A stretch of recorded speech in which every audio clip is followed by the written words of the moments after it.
Кердам 30 кг. Браво, да.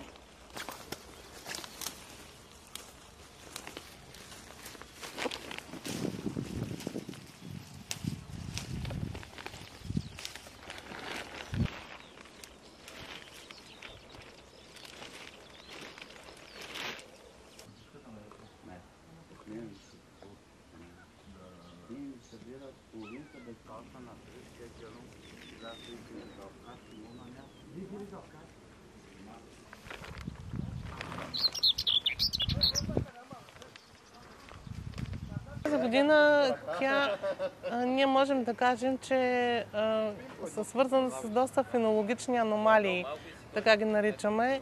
Тоест, имаме едни средни дати на цъфтеж на растенията или на начало на вегетацията, които всички, когато времето направи така, че цъфтеж да се случи преди или след средните дати, казваме, че имаме отклонение в различна степен. И общо взето, ако мога така да се изразя, розите са един вид, едно по-добро или така визуално красиви аналог на температурните промени.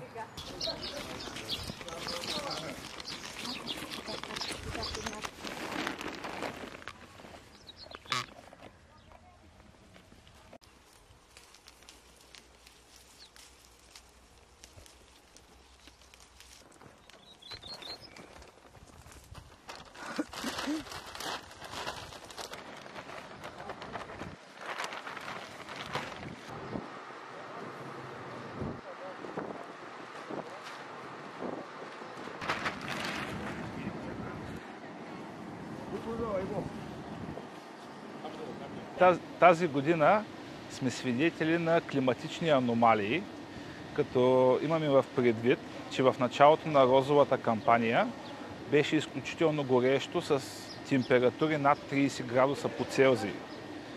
Това беше доста негативно за розите, защото там благоприятната температура е около 22-24 градуса максимална температура.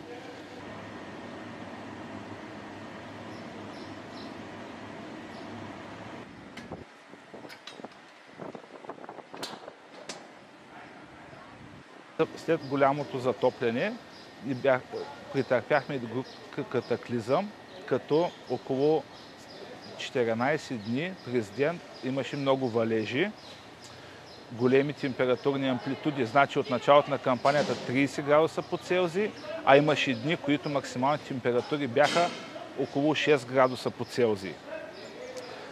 Затова ние наблюдаваме, че тази кампания не е нормална от гледна точка на климатичните условия.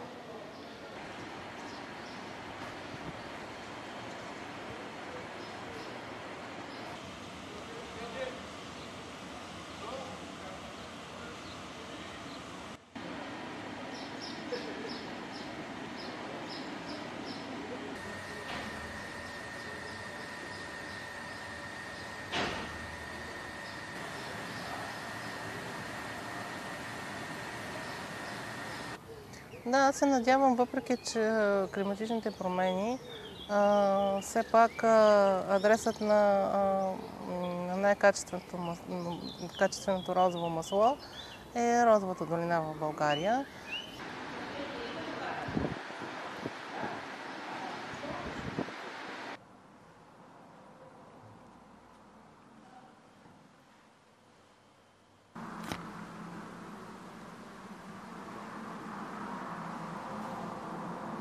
Jelajahi cara baru mendapatkan informasi.